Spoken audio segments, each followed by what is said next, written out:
Let's talk about goalkeepers. I can't imagine 67 million. Okay, Speak up. Speak up. You know, when you have, I'm like, okay, when, I mean, in just a few days, right? I mean, it's Monday, Alisson was going to go to Liverpool and all that. Like, okay, maybe it may not just happen. But then all of a sudden, the money just came out. I mean, 67 million. I mean, I remember the same Jurgen Klopp talking about the fact that, I mean, the day you have, you know, football is now like this, he may not have a job anymore. What he meant by that, I don't know. But somehow you just know that at the point, you just have to join what's going on because this is the market right now. You don't have a choice. You just have to blend in. But I'm like, why would you want to get a goalkeeper for 67 million quid? Okay.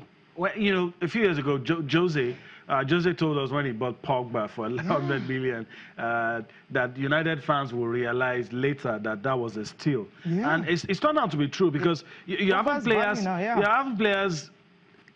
players who are not even Van Dijk, a little above average, going for atrocious amounts of money. I mean, you like, are we real? What's happening here? But it is what the game is. What it is now. Players are like modern day mercenaries. Remember his goal he conceded against Belgium? Yeah, I do. I remember goalkeepers concede goals. Yeah, I know. You can't stop everything. And this one he could have. That was a bullet anyway. I understand that. He followed it. His hand didn't get He's in no way close. So Alisson, good goalkeeper. So we'll see what happens. All right, let's take a look at the costliest goalkeepers.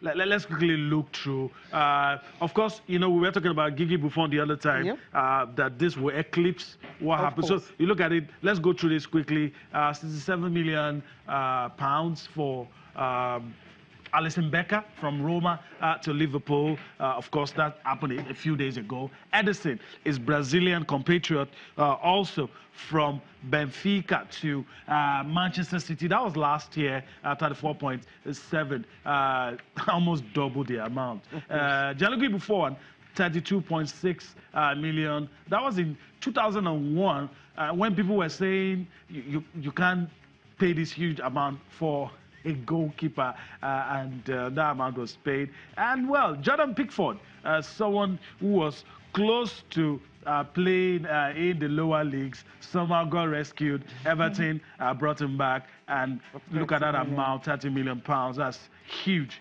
huge. You look at all of this.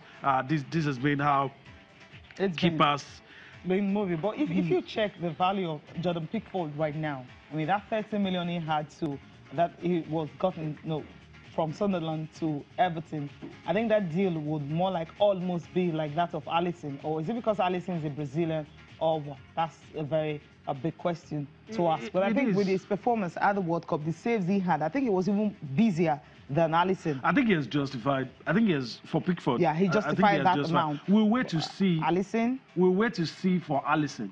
A lot of people questioned Ederson too. When it came, they thought it was going to be another Claudio Bravo, but he proved us wrong. He proved us wrong. It was fantastic. It was fantastic, and I think it's worth every penny that it was bought for. All right, you talk about Jurgen Klopp. Let's take one of his quotes now. Let's start with the one on Paul Pogba. Yeah, at that time. At that time, when that deal was made, the one Cecilia was quoting earlier on about Jurgen Klopp, talking about what's happening in modern football. 2-3 years ago, this was what this man 2016. said. All right, take us through this in his words. This is football. I'm not in a job anymore. I want to do it differently.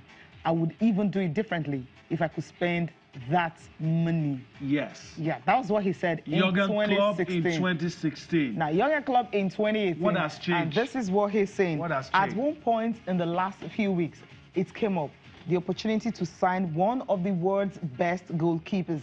Then it's not a long thought. To be honest, it's only that you need to have a little talk with the owners. They were quite excited. So we did it. Yeah, that's it. So we did it. I think it's something we have to do. It has nothing to do with the price. We have nothing to do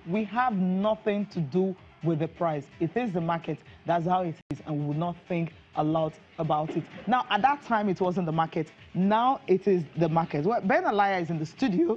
I mean, he just came in now. So, I mean, he's going to react to all this. I've been talking about how, how it's been for It's been... Well, first, welcome, Ben. Thanks for joining us. Thank you. It's always, you know, the situation in traffic and all that, but it's okay. It's Nigeria. This is our country. Before we start bashing Jurgen Klopp, another manager was in this kind of situation.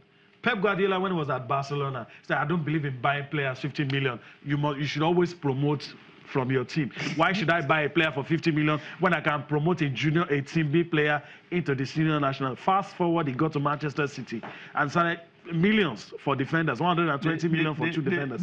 So what happens to these managers? Why are they talking from two sides of the Do you know my quick answer to that? Yeah. The same thing that killed Arsene Wenger while he was at Arsenal.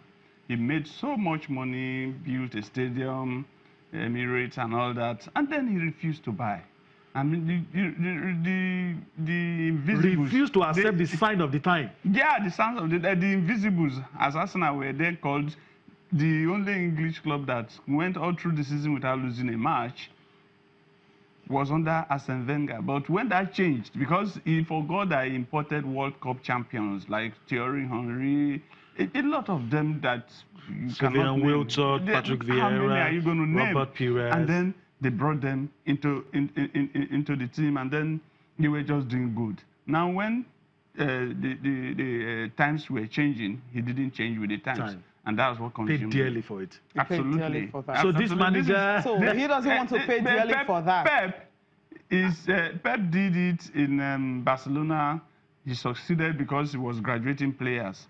But when he got to Man City, even at Bayern, no he players bought big to players. graduate. Now there is plenty of money to spend from the Asian giants or whatever it is that they call them, and he's having money and he's spending, and so times are even your junior players that you are waiting to graduate, somebody from another club is already looking so at the them, peanuts you want to offer the junior player is not willing to accept. That's another reason why players are not coming through the ranks. This is the problem. The reality. You see, you have to move with the times. Move with the times and grow through the ranks. The players will grow through the ranks, but you as a manager, you move with the times.